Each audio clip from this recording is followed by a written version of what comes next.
ira en 2014. À la hauteur de la table, à la hauteur de moi.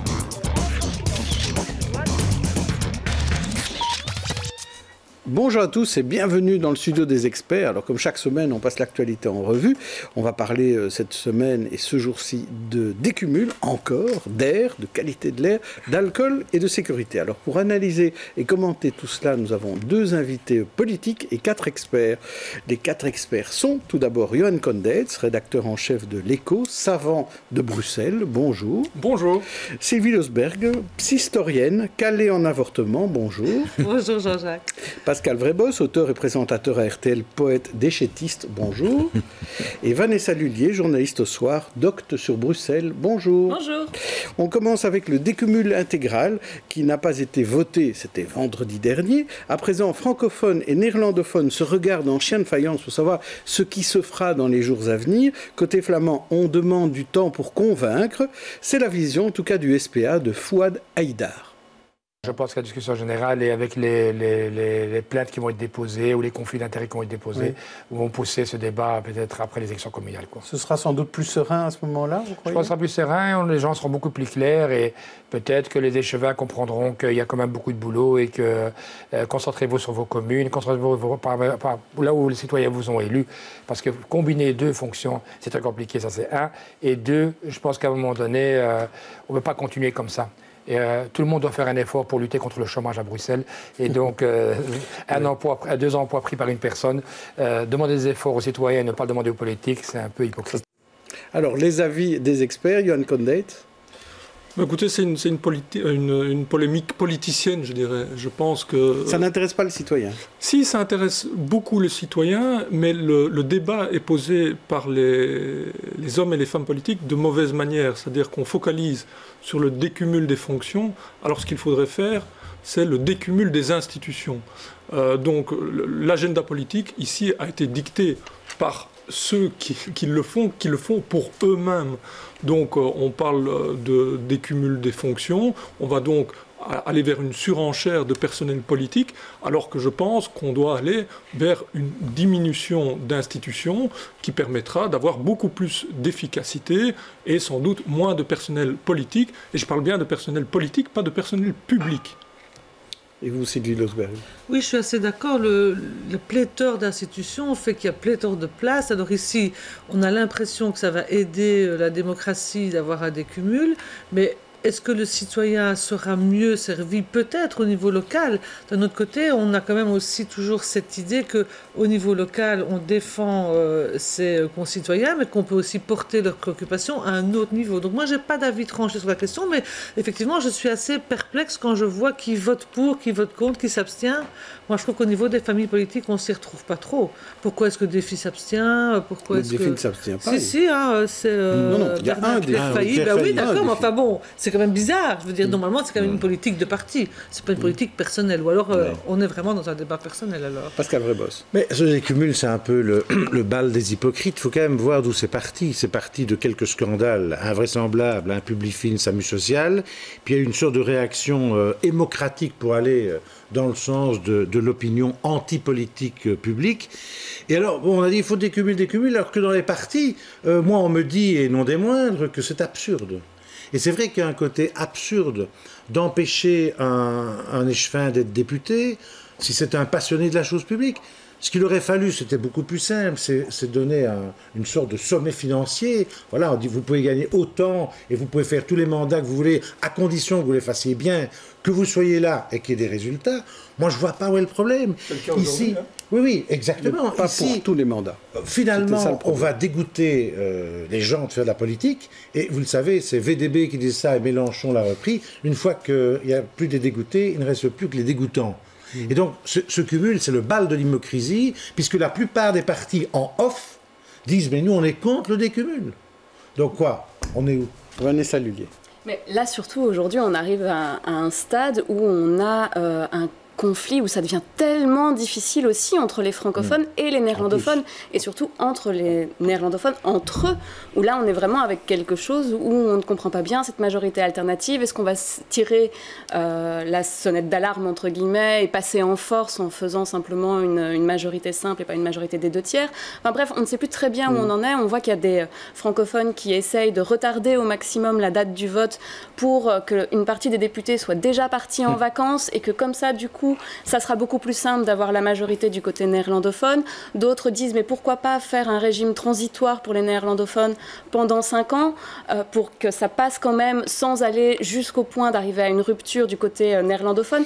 On est un peu perdu dans tout ça, et effectivement, je pense que la politique et les politiques ne sortent pas gagnants de ce combat finalement. On va voir si nos deux invités politiques vont nous permettre de voir un petit peu clair. Nous les attendons à présent, à nos côtés. Il négociera en 2014 à la hauteur de la table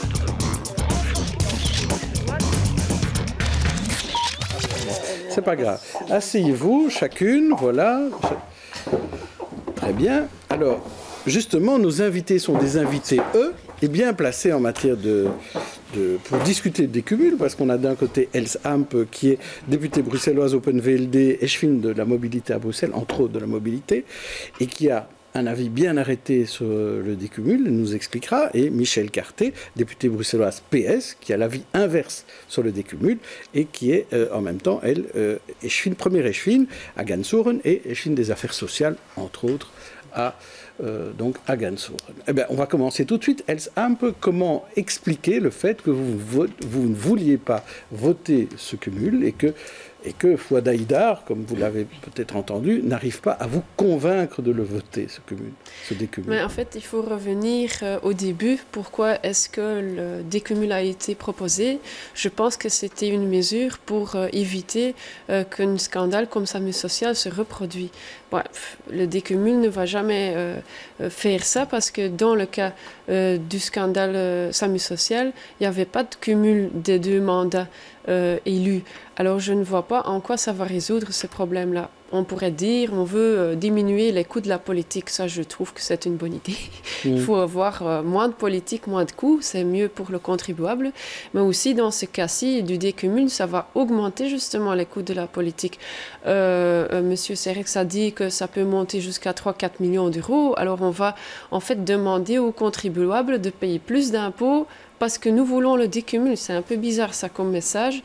Et 3, certains disent qu'on va augmenter le sérieux des politiciens, mais par exemple, à côté de moi, il y a Madame Carté qui a toujours cumulé, et je trouve que c'est une dame très sérieuse. Vous cumulez toutes les deux, en fait. Oui, voilà, donc je ne suis pas la seule à cumuler. Oui. Mais même qu'on ne partage pas les mêmes convictions politiques. Non, pas, exactement. Voilà. Alors, moi, je trouve qu'il y a Monsieur De Wolf, qui est également bourgmestre depuis longtemps, qui est député. C'est un homme très sérieux. Alors, quel est le but, en fait? C'est ça la principale question. Et alors, il faut résoudre les problèmes qui existent. Il faut plus de transparence, plus de contrôle. Par exemple, dans le cas de SAMU social, il faut aussi moins de coûts. Il faut peut-être diminuer le nombre d'élus, par exemple. Bien sûr. Ouais. Alors, Michel Carté, vous avez entendu Pascal Vrébos parler de balles des hypocrites dans les partis qui veulent le décumul. J'ai cru entendre ça quand nous étions dans les coulisses. Est-ce que c'est effectivement. Et donc, je voulais d'abord dire que, effectivement, comme Madame Ampe le signale, est-ce que c'est lié au SAMU social, etc. C'est peut-être un peu court, c'est peut-être un peu facile. En fait, il faut savoir que le décumul est en discussion déjà depuis tout un temps. La législature précédente, le groupe Écolo-Groen avait déjà déposé ce type de propositions et de discussions, et ça n'est pas nouveau, c'est pas comme ça. Était contre à l'époque. On était en discussion, on n'avait pas dit qu'on était systématiquement contre, pas du tout, bien au contraire. Mais donc, je pense que les choses évoluent, la situation évolue. C'est vrai que je cumule peut-être, mais ce ne sera plus pour très longtemps, parce que moi j'ai bien pris position personnellement en la matière. Et donc il faut savoir que la population, est-ce que ça passionne les foules? Effectivement, je ne suis pas convaincue. Par contre, il y a une méfiance de la population par rapport aux politiques. Et ça va améliorer, vous croyez? C'est un des éléments. C'est un des éléments qui, effectivement, vont permettre de démontrer à la population que maintenant, les choses évoluent. évolue. C'est plus comme avant, c'est plus comme précédemment. C'est effectivement le train est en marche pour faire la politique autrement. Je pense que c'est ça qui est important.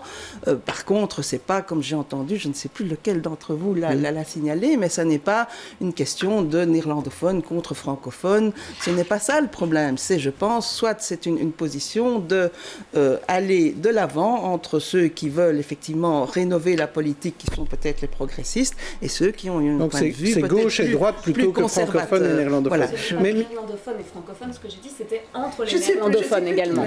Mais Michel Carté, juste pour répondre peut-être Michel Carté, peut-être pour répondre à l'aspect sur l'hypocrisie au sein des partis. Parce que c'est vrai qu'en off, on l'entend dans les partis. Est-ce qu'on se dit c'est la ligne du parti, donc il faut la suivre, ce qui peut-être n'est pas le cas chez Défi avec l'exemple qu'on a vu, mais c'est peut-être le cas au PS, ou bien on est vraiment tous profondément...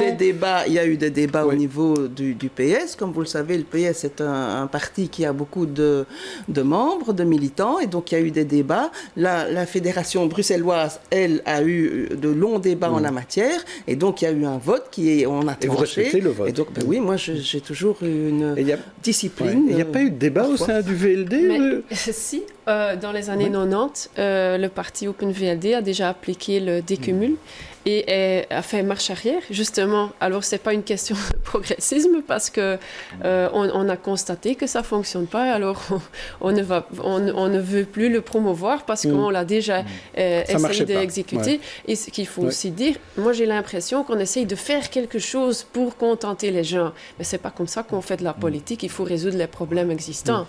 Pascal Vrébos. Un passionné de politique, mais il peut avoir facilement 2 mandats et faire encore autre chose. Le public, qu'est-ce qui a révolté le public? C'est que des politiques touchent des sommes folles en ne faisant rien, et 2, qu'il y ait des cumuls avec des intérêts différents. Mais si à un moment donné, on dit le politique peut gagner autant. C'est public, c'est clair, c'est transparent, le public sera très content. Et à l'intérieur de ça, le politique, il peut être là où il est passionné par la chose publique, tandis qu'aller voter un décumul, mais moi, la plupart des gens que je rencontre dans les partis, et notamment dans le vôtre au PS, ils sont catastrophés. Écoutez, moi je ne sais pas quels sont les gens que vous rencontrez. Je ne vais pas dire des noms, mais vous serez très étonné. Je voulais quand même souligner qu'il y a eu un premier vote quand même au Parlement de 58 contre 23. Ils ont été condamnés. Écoutez, arrêtez de dire qu'on est obligé de voter. Mais oui, enfin, c'est incroyable. Pascal Vrébos, s'ils ont voté, ils ont voté quand même. La preuve, c'est que Bernard Clairvailly s'est abstenu. Donc il y a eu un vote. Il y a eu un vote. Le vote, il est là, 58 contre 23. Et donc il y a quand même le vote, je ne sais pas, mais on est quand même encore dans une démocratie où le système on doit assumer son vote, c'est ça que vous voulez dire. Voilà, exactement. Ou alors on ne vote plus rien et on fait n'importe quoi. Madame Carté parle de progrès. Moi, je pense que le progrès viendra le jour où des hommes et des femmes politiques seront capables de voter un décumul, je l'ai dit, des institutions, où il y aura moins de politique pour plus d'efficacité à moindre coût. Or, ce qu'on est aujourd'hui, vous parlez d'un progrès qui va coûter beaucoup plus cher pour une efficacité qui n'est nullement prouvée et qui n'est que de la poudre aux yeux jetée aux électeurs. On reparlera de ce décumul, parce que je crois que ce n'est pas fini. Voilà, on en reparlera certainement. On a encore 2 émissions avant l'été, donc on a encore le temps d'en parler. Et on verra bien, même à la rentrée, ça reviendra certainement. Je vous propose maintenant de parler toujours de politique et des élections communales qui arrivent. Il y a des listes citoyennes qui se lancent, mais aussi on se rend compte qu'avant le 14 juillet, date vraiment de démarrage de la période des élections, il y a des candidats qui essayent de se faire connaître par tous les moyens. Reportage, Katharina Le Thor et Frédéric Dohénaud. Moi je me présente et je me suis dit, un salon de coiffure pour aller à votre rencontre, c'est parfait. Parfait? Peut-être pas pour tout le monde. Sur cette vidéo, Michael François, candidat Défi à la ville de Bruxelles, propose aux citoyens une coupe et un shampoing, en échange d'une bonne idée. À peine le clip posté sur sa page Facebook, certains internautes, journalistes et politiques lui reprochent un manque d'éthique. Certains parlent même d'illégalité. Le but, je pense que certains ne l'ont pas compris, c'était effectivement de proposer un moment original pour rencontrer les Bruxellois. Il était évidemment hors de question que je paye quoi que ce soit de ma poche en échange d'un vote, comme j'ai pu le lire, d'une manière un peu ahurissante. Donc c'est plutôt un patron d'un salon de coiffure qui se proposait d'ouvrir son salon un dimanche et donc de coiffer des Bruxellois en échange d'une bonne idée. Un rendez-vous original pour un peu plus de visibilité. C'est ce que propose aussi Écolo Forêt avec cette idée. Discuter politique autour d'un match de foot des Diables. Le sport en général, c'est une bonne porte d'entrée pour parler de plein de thématiques comme l'enseignement ou l'extrascolaire, qui est vraiment une de nos priorités pour les années à venir. Un shampoing contre une idée ou un match de foot contre une conversation. Illégalité, manque d'éthique ou originalité. Sous l'œil intransigeant du service public régional des pouvoirs locaux qui organise les élections, les deux initiatives sont passées au crible. Avant le 14 juillet, donc avant les 3 mois qui précèdent le 14 octobre, il n'y a pas de législation spécifique qui régule la communication des politiciens. Rien d'illégal donc dans ces démarches. Cadeaux, événements, rencontres. Avant le 14 juillet, c'est carte blanche pour les candidats. Alors Vanessa Lullier, on peut tout faire, donc c'est ça le résumé. Il faut dire que finalement, Michael François, il a décidé de ne pas faire son opération shampoing. Oui, c'était... moi personnellement, je trouve ça assez comique que lui ait eu cette idée de la coupe de cheveux. Je trouve ça assez marrant et voilà, je pense que c'était un petit clin d'œil aussi supplémentaire. Mais oui, effectivement, avant le 14 juillet, on peut dire que là, sa communication a certainement été maladroite et il a cédé sous la pression de l'opinion publique, des médias, de défis certainement également. Je ne sais pas quel a été le rôle de Fabien Minguin, s'il lui avait parlé avant de son idée ou pas. Mais les idées originales, on en voit à chaque élection communale ou même aux autres niveaux de pouvoir, au régional aussi. On a là Écolo, effectivement, qui veut faire du foot. Parfois, ils font aussi la cuisine à XL, ils font des apéros à Scarbeck. On a un petit peu toutes sortes de choses pour... et puis, à ce moment-là, l'intervention de Michael François, on pourrait dire que la close night, je crois que c'était ça, ou la close party, je ne sais plus, on ne sait pas très bien aussi dans quoi on peut l'arranger. Donc, voilà, à quel moment ça devient une dépense électorale et un achat. Oui. Sylvie Losberg.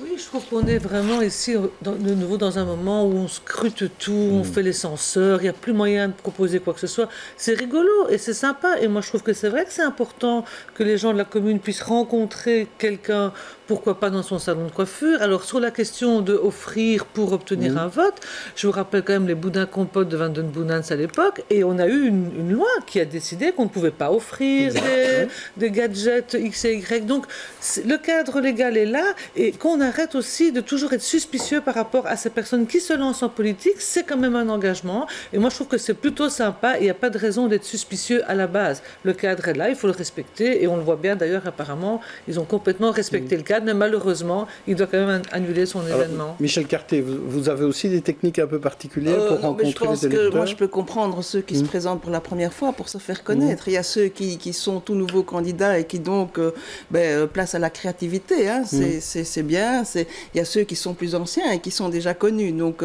je pense que entamer la conversation pour expliquer une série de choses, pour expliquer le programme, oui, comment attirer l'attention.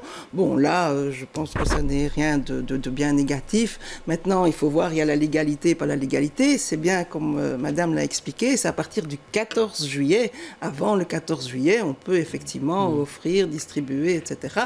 À partir du 14 juillet, effectivement, là, c'est très, et ceux qui lancent des petites listes, les listes citoyennes ou les élus qu'on retrouve sur des listes plus classiques, mais qu'on ne connaît pas du tout. Comment ça se passe? Mais moi, je pense à ce moment-là, il faut faire attention. Toutes les listes sont citoyennes, puisque tout le monde est citoyen. Donc, on se présente sur une liste, on est citoyen. Maintenant, il y a des listes d'ouverture. Ce qui est important aussi, c'est d'avoir une bonne cohésion au sein même de la liste et de se partager un petit peu, voire mettre ceux qui sont nouveaux, peut-être plus en avant dans ce type d'initiative plus originale, mais accompagnés par ceux qui ont un peu plus d'expérience. Je pense que ce qui est important surtout, et ça, la population le ressentira, est-ce que c'est une liste qui effectivement est cohérente, qu'il y a de la cohésion ou pas, ou est-ce que c'est chacun dans... Parce qu'après les élections, il faut voir aussi, il faut un minimum de cohésion avant pour qu'après les élections, ça puisse effectivement mettre en pratique des éléments du programme. De votre côté, Elsa, on voit aussi que dans les élections, on essaye d'attirer des petits people ou des gens un peu connus qui ont des associations. Est-ce que vous avez fait ça sur votre liste pour les communales? Lundi prochain, vous pouvez retrouver Alain Courtois et moi-même et les autres candidats de la liste MRVLD au bar des amis parce que nous allons regarder Belgique-Panama ensemble. Vous faites comme les écolos alors en fait. Voilà, pourquoi pas, on aime bien le foot, ça c'est bien connu. Kicker des Diables Rouges aussi pour attirer un peu les gens. Mais, voilà. mais sur les personnalités d'ouverture par exemple, donc Walter Benjamin, Hucle, je pense à Michou sur la liste des filles à Anderlecht, on a vu aussi Vincent Flibustier de Nord-Presse sur la liste écolo, il y en a comme ça. Est-ce qu'on essaye de les attirer dans les filets d'une liste ? Le tout est de savoir, est-ce que ce sont des attrape-voix ou est-ce que ce sont des personnes convaincues pour s'investir dans le sens noble de la politique, c'est-à-dire pour les gens, effectivement, la politique au sens noble du terme. Vous préférez le convaincu à l'attrape-voix ? Oui, je pense, oui. Et puis dans le plus long terme, ce sera plus payant. Plus positif. Oui. Et vous, pour les gens. C'est comme ça que M. Courtois est venu en politique. Il était convaincu par la politique, passionné par la politique, mais c'était quelqu'un de connu dans le monde du foot. Et alors, c'était quelqu'un qui est venu de notre monde. Et ça peut vraiment enrichir une liste, bien sûr. Pascal Vrebos ? L'engagement communal est très beau. C'est vrai que c'est s'occuper des vrais problèmes, des vrais gens, comme on dit. C'est la politique. Oui, mais c'est la politique vraiment communale. Quand on est Premier ministre, c'est le plus proche. Voilà, c'est proche, c'est la proximité. Donc moi, je trouve ça très amusant, toutes les initiatives des citoyens qui se lancent. Ben, c'est extraordinaire. S'ils font ça, ils peuvent apporter quelque chose. Par contre, les fameuses listes citoyennes qui sont des espèces de cache-sexe politique pour oublier un sigle en perte de vitesse, ça, c'est quelque chose que moi, personnellement, j'apprécie pas du tout. Oui. Et vous visez quoi, par exemple tous ces noms qu'on invente, et où vous avez, par exemple, autant de CDH, autant de MR, etc. Ça, je veux dire, c'est de la tromperie. Vous avez des exemples ? Moi, j'aime bien une liste vraiment citoyenne, ou des citoyens qui disent, voilà, je m'engage au PS, je m'engage au MR, au CDH, et je vais faire quelque chose, même peut-être avec une certaine indépendance. Et ce coiffeur qu'on a vu, moi, il me paraissait d'une grande sincérité. C'est pas le coiffeur qui se présente. Alors les listes, quand on dit les listes, c'est vrai qu'elles changent de nom. On n'a pas nécessairement. Il y a la liste du bourgmestre, il y a la liste des intérêts communaux. Faut savoir où il est le bourgmestre quand il y a la liste des bourgmestres. C'est ça. Il y a la liste des bourgmestres parfois, comme à Gansourne, où il y a plusieurs bourgmestres. Oui, c'est l'exemple de Gansourne. Voilà. C'est vrai qu'au niveau du CDH, là, cette année, on sent bien qu'il y a certaines listes CDH qui ont changé de nom. Je pense notamment à Objectif XL, pour XL, voilà, où là, on est sur un renouvellement des têtes et on cache un petit peu le fait qu'on soit CDH. Je crois que sur toutes les listes CDH, à peu près 3/4 n'ont pas osé mettre le logo CDH. Est-ce que c'est grave ? Donc, dans le cas des communales, est-ce que c'est grave ? On veut de la transparence. Ce qui est intéressant quand même, on oublie souvent, c'est la démocratie, on pense que c'est le droit de vote. Mais je crois qu'il faut rappeler le pendant, c'est-à-dire c'est le droit de se présenter. Et on est dans un pays qui est trop, à mon sens, particratique. Et donc il est intéressant de voir au niveau communal, non pas des citoyens qui se présentent sur des listes établies, ce qui est intéressant en soi, je n'ai rien contre, mais je trouve qu'il est encore plus intéressant, et surtout par les temps qui courent, où il y a une rupture entre, je dirais, la base et la sphère politique, qui est visible, qui est prégnante. Il est intéressant de voir, il serait intéressant d'en voir encore plus de listes de gens qui s'engagent, et hors des partis classiques, parce que c'est ce qui va faire vivre la politique et ce qui va permettre de retisser un lien entre ceux qui représentent les citoyens et les citoyens. Ce qui est bien dans ces missions, c'est que personne n'est d'accord. Alors, il respira à Bruxelles, le mécontentement gronde, les Bruxellois ont fermé même des rues pour éviter la pollution automobile devant les écoles. Exemple à Saint-Josse, avec ce reportage de Sabine Ringelheim et Nicolas Kenartz. L'arrivée à l'école ce matin a une saveur inhabituelle. Là-bas, il y a une barrière. Et c'est bien ça ? Ah oui.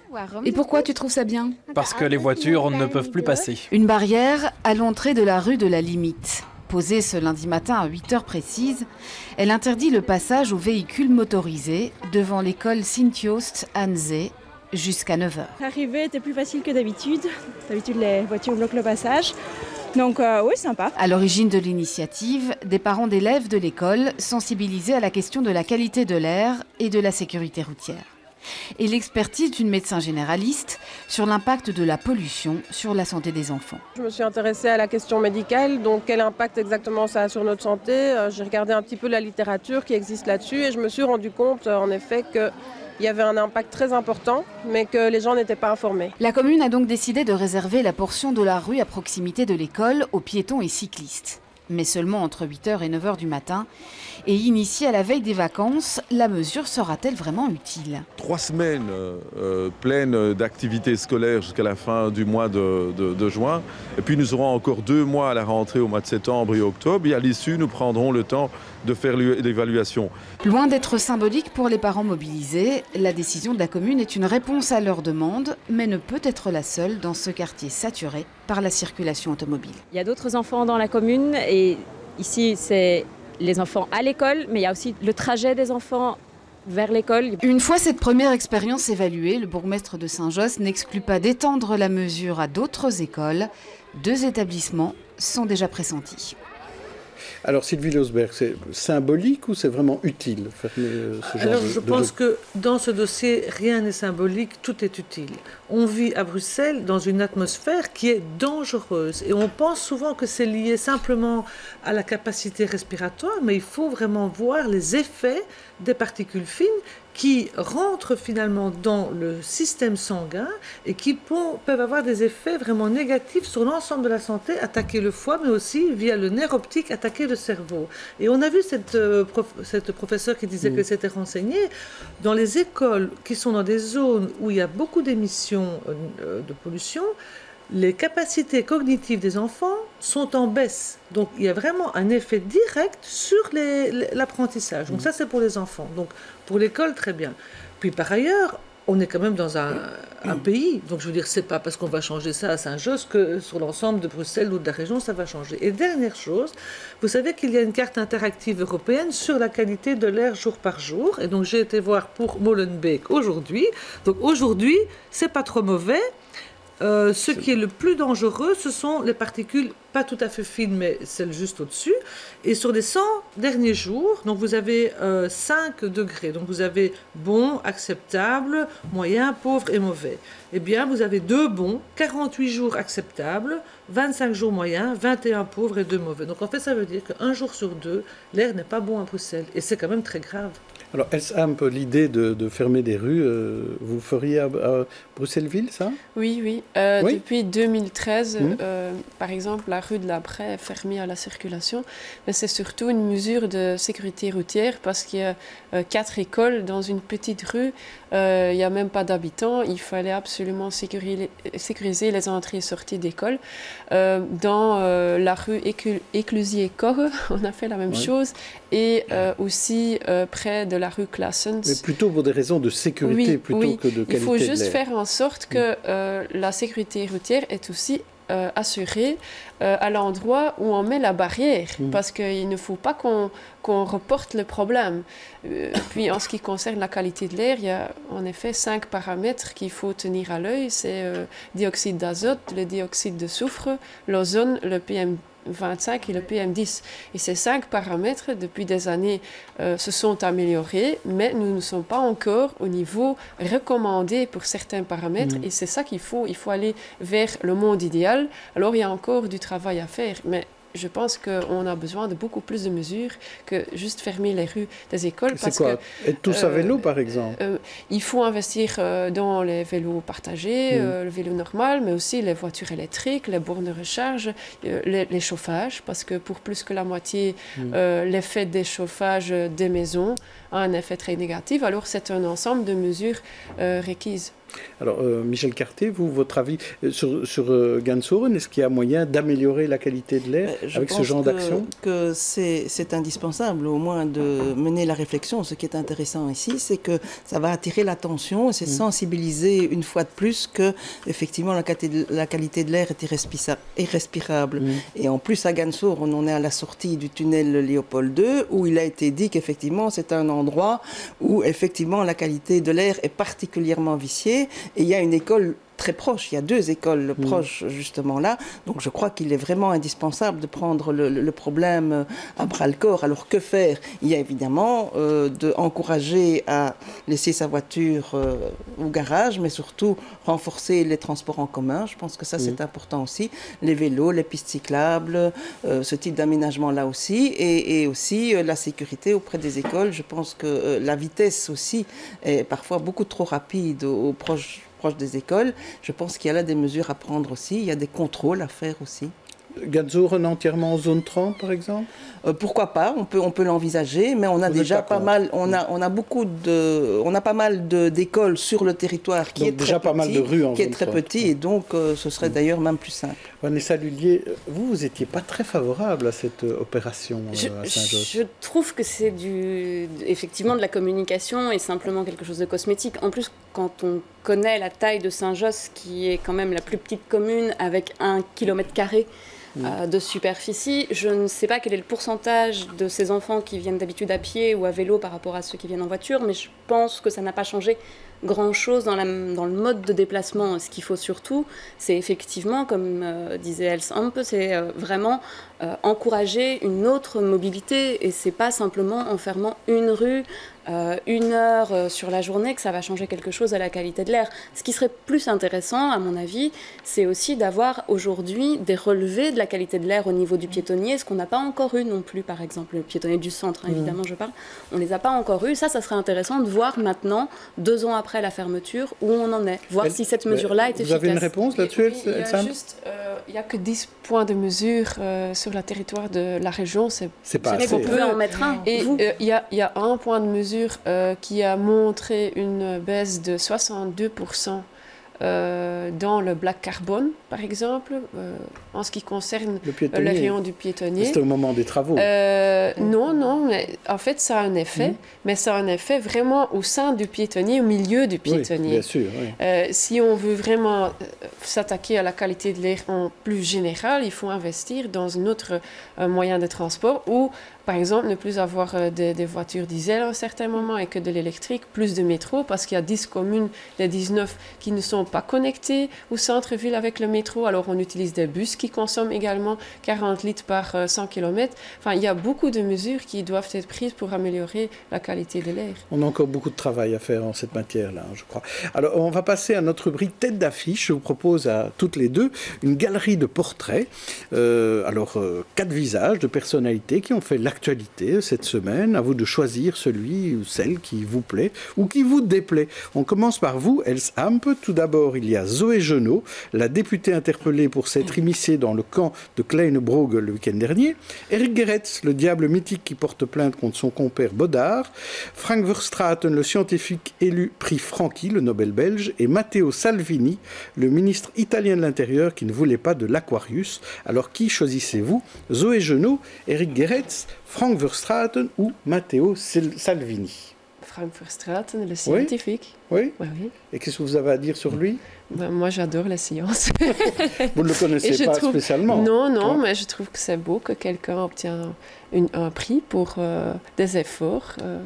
C'est bien. Alors, vous, Michel Carté, je vous propose tout d'abord Stéphane Rosenblatt, le numéro 2 de RTL qui attaque en justice le numéro 1 de RTL, Philippe Delusine, la regrettée Yvette Horner, reine et diva de l'accordéon, le rappeur Medine qui va se produire au Bataclan malgré ses prises de position tendancieuses, ou alors Bertrand Cantat, le chanteur violent qui, après l'ancienne Belgique, arrête ses concerts perturbés par des groupes féministes. Qui choisissez-vous? Stéphane Rosenblatt, Yvette Horner, Medine ou Bertrand Cantat? Yvette Horner, l'accordéoniste, sans hésitation, parce que je pense qu'elle a mis beaucoup d'ambiance, de convivialité du côté du foot aussi. Voilà, je pense et du Tour de France aussi. Oui, du Tour de France, pardon. Ouais. Oui, mais le foot aussi, vous avez raison. Voilà, et donc je pense que c'est une musique qui est accessible à tous et qui a mis beaucoup d'ambiance et qui est reconnue par tout le monde et par toutes les catégories de personnes. Mais elle a vraiment apporté beaucoup de convivialité. Je pense que c'est tellement important dans la vie, effectivement. je ne vous mettrai pas un petit air d'accordéon, mais on va parler de transparence maintenant. Ensemble, avec notre partenaire Transparencia, je vous pose à chacune une question. Else Amp, il y a tout juste un an, juste après le scandale du SAMU social, vous et Philippe Claus, vous avez signé des promesses devant les caméras sur la publication en ligne de documents. Et donc, dans certains cas, cette promesse n'a pas été tenue, notamment dans le cas du cadastre des subsides versés aux ASBL et de la mise en ligne des enquêtes publiques. Alors, est-ce que vous pourriez faire en sorte que cette promesse soit quand même respectée lors d'un prochain collège, par exemple, et mettre sur vos sites internet tous les frais de voyage, les noms des accompagnants, les rapports de mission? Votre collègue Geoffroy Comens de Brachen, ici même, avait dit qu'il était d'accord, lui. Alors, qu'est-ce que vous en pensez? Moi aussi. Enfin, je trouve que c'est logique d'être très transparent, et il y a même des logiciels qui aident les communes à être transparents. Ça existe par exemple à Saint-Nicolas, où ils ont un logiciel où par exemple vous pouvez demander en tant que citoyen de placer un arbre, vous voyez directement le coût, qui est l'échevin en charge, qui est l'administrateur en charge, quel est le délai pour le commander, qui va le placer et quand. Enfin, on peut aller vraiment vers la transparence totale. Vous allez le faire à Bruxelles alors? J'espère un jour. Logiciel. J'ai déjà proposé ça, mais on n'est pas encore arrivé à l'acheter parce que ce logiciel qui fonctionne pour Saint-Nicolas ne peut pas encore fonctionner à Bruxelles, car Bruxelles est trop grande, mais on va un jour arriver à cette situation. Et mettre les subsides online, c'est le moindre des choses. Maintenant, pour les enquêtes publiques, normalement... Elles sont toutes en ligne? Oui, tout à fait. Ça vous intéresserait, Michel Carté, pour Gansoren, ce logiciel de Saint-Nicolas? Ça serait très utile, parce qu'effectivement, je pense qu'on a pas mal de retard en termes de communication au niveau de Gansoren, communication vers le public, au niveau du site internet, etc. Donc ça pourrait être très intéressant. Maintenant, en termes d'obligations, il y a l'ordonnance qui a justement, j'ai une question là-dessus. Votre commune était bonne dernière il y a 6 mois dans le palmarès de la transparence. Alors ça va un petit peu mieux, ça s'améliore, mais votre bourgmestre apparemment snobe toujours certains jugements de la CADA, la commission d'accès aux documents publics. Est-ce que vous seriez d'accord de signer au Parlement une ordonnance qui rendrait les avis de cette commission de la CADA donc contraignants et exécutoires, donc obligés avec sanction à la clé de publier tous les documents publics? Mais oui, mais ce serait regrettable de devoir en arriver là. Je ne comprends pas pourquoi. Enfin bon, je ne vais pas revenir sur la situation de Gansoren qui est un peu problématique puisque je suis échevine, mais je suis dans l'opposition. Passons. Mais donc c'est très particulier. Rare et compliqué. Nous sommes trois échevins d'être dans l'opposition. C'est assez original. Oui. Mais donc là, je ne comprends pas. C'est assez... Excusez-moi, mais c'est assez regrettable effectivement de ne pas avoir répondu dès les premières questions de Transparencia. On est arrivé bon dernier, ce qui n'est déjà pas reluisant pour l'image de la commune. Mais ici, s'il faut effectivement signer une ordonnance, ben oui, pourquoi pas, mais ce serait regrettable de devoir en arriver là. Alors passons à la sécurité, notre sujet. Est-ce qu'elle est en baisse, est-ce qu'elle est en hausse? En tout cas, on parle de risques pour la Coupe du Monde, des grands écrans peu présents par manque d'effectifs. Et selon le comité P, il y a des failles dans la police bruxelloise. Reportage d'Alexis Gonzalez et Yannick Van Gansbeek. 11 novembre 2017, des émeutes éclatent dans le centre-ville de Bruxelles après un match de football entre le Maroc et la Côte d'Ivoire. Suite à ces événements, le comité P a rédigé un rapport concernant l'organisation du maintien de l'ordre public dans les 6 zones de police bruxelloises, notamment lors des événements non planifiés. Ce rapport pointe un manque d'équipement, des effectifs vieillissants et des formations obsolètes. Du côté des syndicats, ce rapport met surtout en avant un besoin de modernisation de la police. Plus de moyens, c'est clair, c'est une question que nous avons depuis des années déjà. Et il faut réagir très vite. Donc pour ça, on doit avoir une grande réserve. Pour l'instant, à la police, nous avons quand même un petit manque. C'est un peu humoriste, mais bon, on manque quand même environ 3000 personnes. À quelques jours de la Coupe du Monde, le rapport peut paraître inquiétant. Avec les réseaux sociaux, les regroupements d'individus sont plus rapides.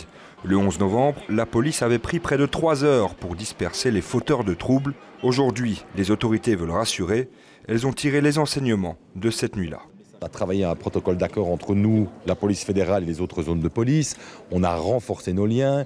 Et vous savez, la police de Bruxelles, elle est habituée aux grandes manifestations. Elle gère plus de 900 manifestations revendicatives par an, 4500 événements. S'il y a des fauteurs de troubles, ils auront malheureusement pour eux, ou heureusement pour nous, affaire à la police qui est prête évidemment à gérer ce genre d'incident. Mais j'insiste, je veux que cette Coupe du Monde soit une fête. Collaboration et modernisation pour les polices bruxelloises. Le public est prévenu, les sacs et les pétards seront interdits pour plus de sécurité lors des grands événements. Alors, Elsham, on a quand même l'impression, par rapport à l'euro, on est un peu plus serein sur cette Coupe du Monde. On a l'impression de mieux dominer ce qui risque de se passer en matière de sécurisation des grands événements.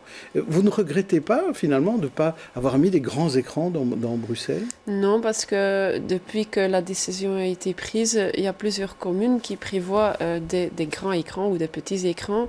Et alors, la foule est un peu divisée. Repartie, oui, sur le territoire de la région. Et je pense que c'est une bonne chose de ne pas avoir trop de personnes dans un endroit. On peut facilement s'amuser, par exemple, maintenant à Jette, à Woluwe-Saint-Pierre, autre part, même à Bruxelles aussi. Mais la foule est quand même repartie maintenant. Et à Gansoren, pas de grand écran? Non, pas de grand écran, c'est une petite commune. Et puis on est proche de Jette, et donc Jette va en avoir un. Vous les envoyez vers la place du Miroir. Mais je pense que ce qui est important quand même, c'est de signaler aussi le manque de moyens, le manque d'effectifs. Il faut peut-être rappeler aussi qu'à Bruxelles, effectivement, il manque, je pense, 500 policiers au niveau de l'ensemble des zones de police. Et donc là, c'est cette fameuse norme KUL dont on parle depuis, qui date d'avant 2000, et qu'il faut revoir, puisqu'il y a eu l'explosion démographique, mais la norme KUL, elle est toujours là. Et donc je pense qu'effectivement, il y a un manque d'effectifs flagrant au niveau de la région bruxelloise. Ça, tout le monde le reconnaît. Hein. Mais ce qui est encore plus urgent, c'est la digitalisation de la police, parce qu'ils n'ont pas tous un iPad, ils ne sont pas tous connectés online avec les serveurs. Ils utilisent beaucoup trop de papier. Ce n'est pas encore le siècle dernier. Je pense que ça a évolué, parce qu'au niveau bruxellois, il y a le centre maintenant de communication qui va être inauguré dans quelques mois et qui est mis sur pied par le ministre-président, le centre de communication au niveau policier, qui devrait pouvoir effectivement renforcer la communication. Mais je pense que effectivement, au niveau sur le terrain même, peut-être que certains éléments de matériel sont devenus obsolètes et qu'il faudrait... Donc un peu de modernité et un peu de moyens supplémentaires. Vanessa Lullier, il y a des communes malgré tout où on a l'impression, comme à Schaerbeek, où on n'a pas eu les moyens d'organiser ce grand écran, en tout cas pas tout de suite. Oui, moi je trouve ça assez étonnant parce qu'effectivement à Schaerbeek on n'a pas eu les moyens, on avait dit on va faire dans un endroit fermé, ce qui va être plus simple. Et puis à la ville de Bruxelles, c'est vrai que dans le reportage qu'on vient de voir, on entend Philippe Claus dire voilà, on est prêt, notre police est prête, mais en même temps il n'a pas souhaité prendre le risque. Il aurait très bien pu faire comme il y a 2 ans et faire les matchs dans le stade Roi-Baudouin. Finalement, il y a 2 ans, alors que le niveau de la menace terroriste était aussi plus important, on a eu plus d'écrans géants et plus d'endroits où on pouvait faire la fête qu'aujourd'hui.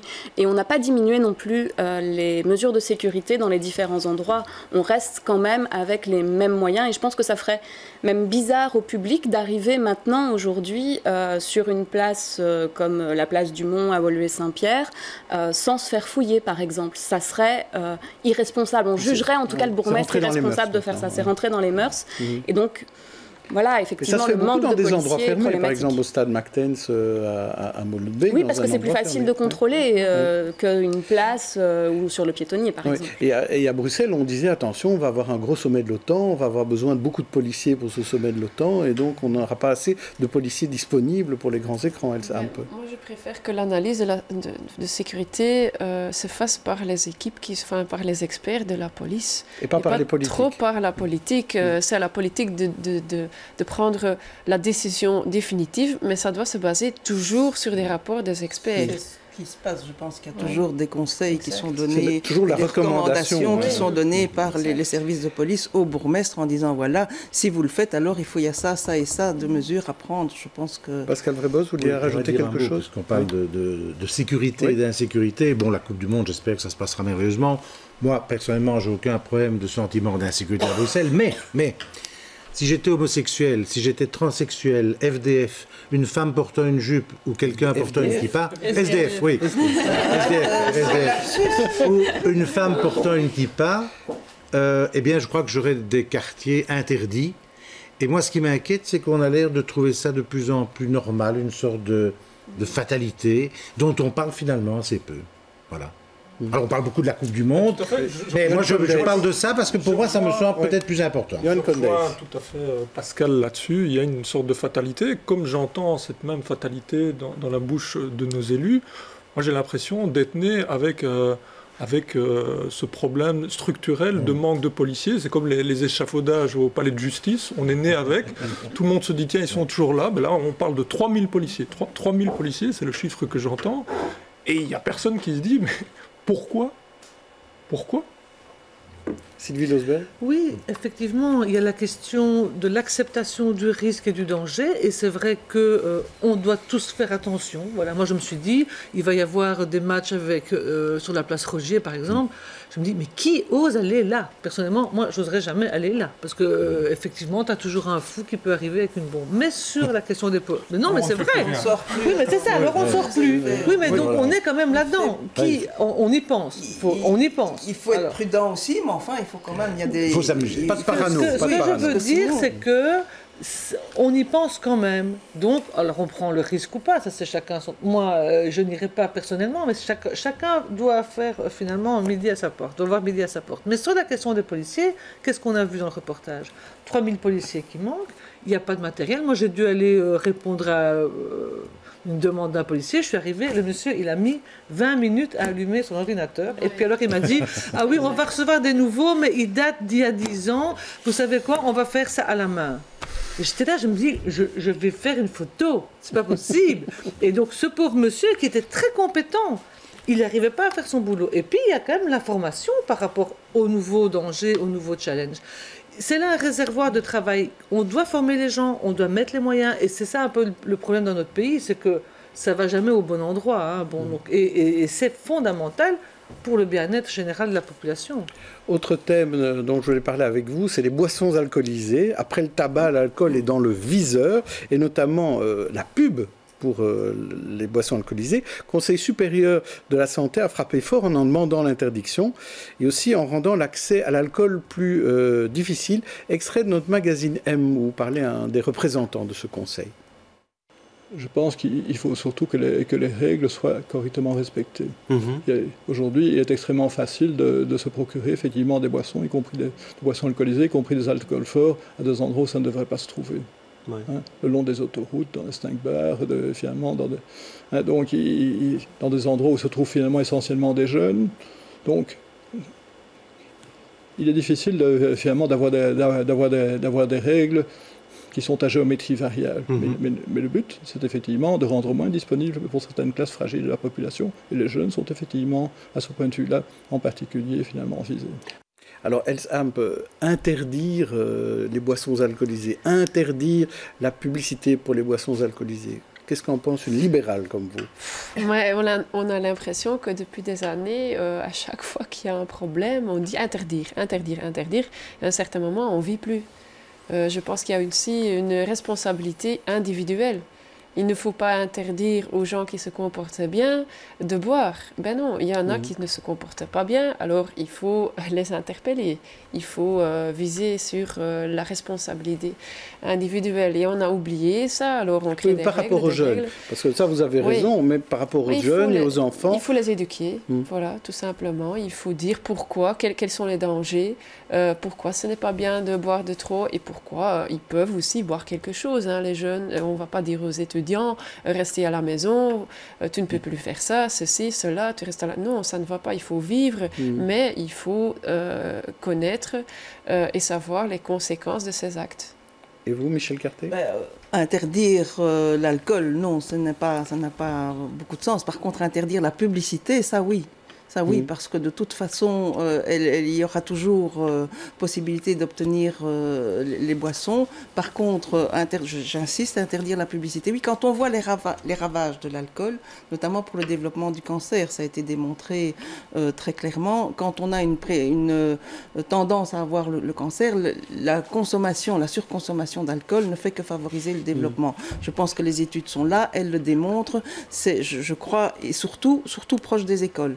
Je pense qu'il y a une question, effectivement, là on se rejoint, de sensibilisation et d'éducation des jeunes, de montrer les limites. Mais si en plus on fait la pub, on explique dans les écoles qu'effectivement c'est pas recommandé, etc., etc., et puis ils sortent et juste à côté il y a le snack qui met une grande pub voilà. Donc je pense qu'il y a les lieux, il faut voir aussi protéger les plus jeunes, sensibiliser. On a vu la Coupe du Monde, là, il y a de la pub pour de l'alcool, pour la bière notamment.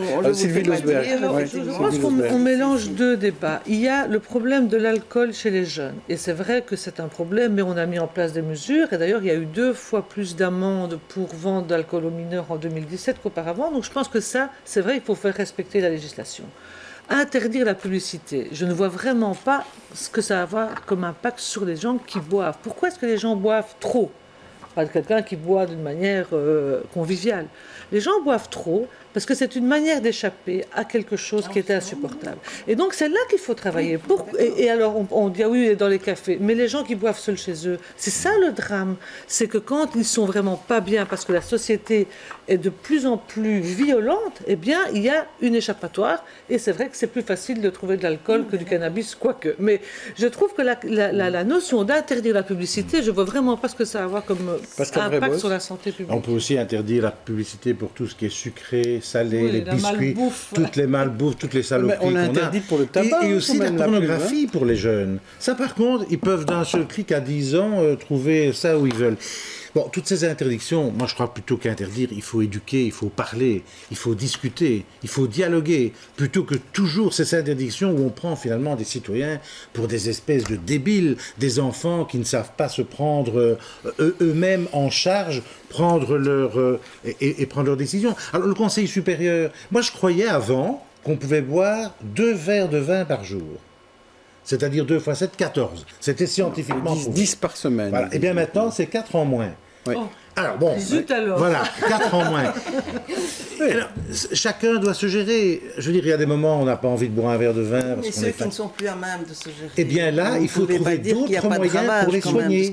Pour les soigner. Mais ce n'est pas la pub qui va faire en sorte... Attendez, parlez pas tous en même temps. Vanessa Lullier.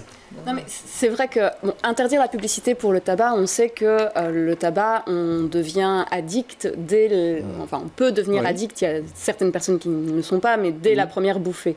Avec l'alcool, c'est quand même pas le cas. C'est vrai qu'on ne va pas devenir alcoolique dès le premier verre de vin. En plus, effectivement, le vin, en tout cas, peut avoir des effets positifs sur la santé, paraît-il, notamment pour certains côtés cardiaques, notamment. Le rouge de qualité, s'il vous plaît. Et ensuite, concernant la publicité, on le voit là quand même, l'incitation à la consommation existe quand même, puisque foot égale bière, ça va ensemble. La Jupiler League égale Belgique. Foot égale bière égale Belgique. Et oui, les hommes savent pourquoi, évidemment, les femmes pas, mais voilà, c'est un autre débat. Voilà, on va passer à nos coups de cœur.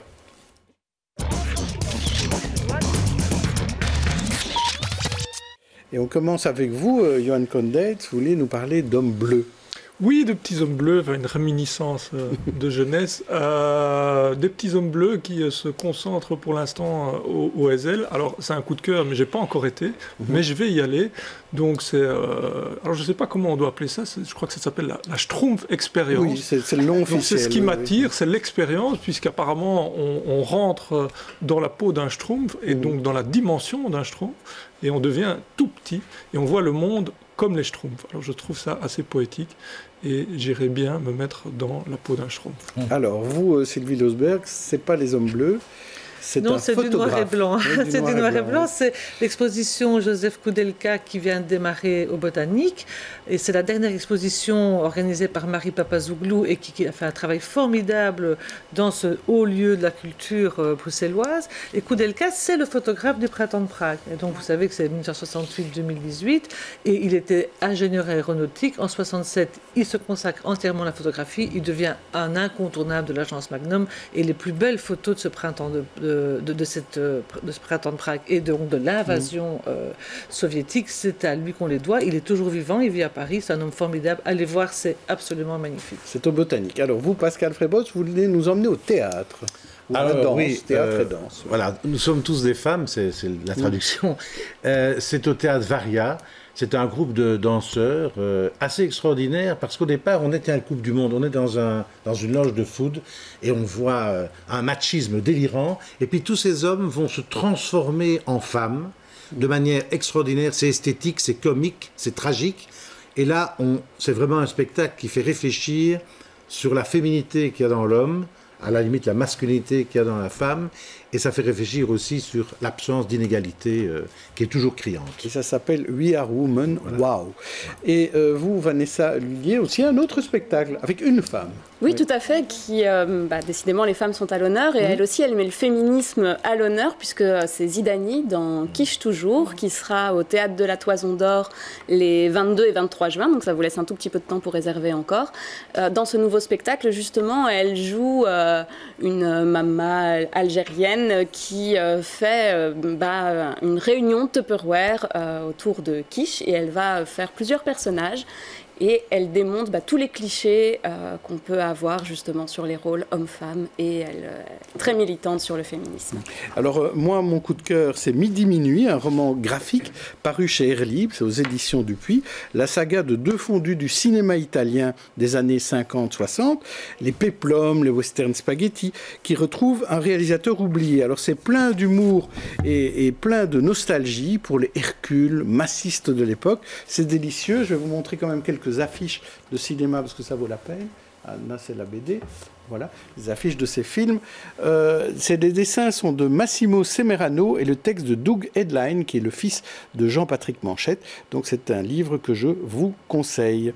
Alors, quel t-shirt Oui, Sylvie on Losberg. n'a pas parlé d'avortement aujourd'hui, alors j'ai mis mon t-shirt. Oui. Merci Simone. Vous savez que, et je remercie les formations politiques Open VLD et PS qui se battent à la Chambre pour sortir enfin l'IVG du Code pénal en Belgique, alors qu'on est occupé à le faire en Argentine. Donc merci Simone. Merci Simone. Alors Michel Carté, vous aviez aussi une proposition de coup de cœur. Moi je pense qu'à l'heure actuelle, la chanson Bella Ciao, je trouve que c'est assez d'actualité, notamment avec ce qui se passe en Italie. Aussi, on contourne les droits humains, on refoule l'Aquarius, mais aussi à la veille d'un sommet européen important où effectivement, quand on voit la montée des extrêmes droites en Europe, je trouve que c'est une chanson qui porte beaucoup en elle et qu'il faut remettre à l'honneur. Il faut savoir aussi qu'à l'origine, c'était aussi une chanson qui était chantée dans les rizières en Italie pour dénoncer les conditions de vie des femmes dans les rizières. Donc il y a